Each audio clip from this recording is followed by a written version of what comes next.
নবী সাল্লাল্লাহু আলাইহি ওয়াসাল্লাম নবী হয়েছেন 40 বছর বয়সে।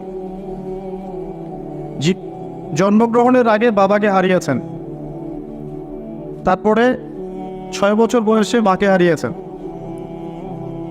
8 বছর বয়সে দাদাকেও হারিয়েছেন। বাবার নাম ছিল বাবা আব্দুল্লাহ, মায়ের নাম ছিল মা আমিনা, দাদার নাম ছিল দাদা আব্দুল মুত্তালিব।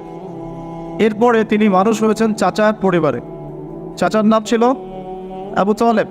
8 বছর বয়স থেকে নিয়ে বলা যায় 53 বছর পর্যন্ত চাচার গার্ডিয়ানশিপেই ছিলেন। সুবহানাল্লাহ।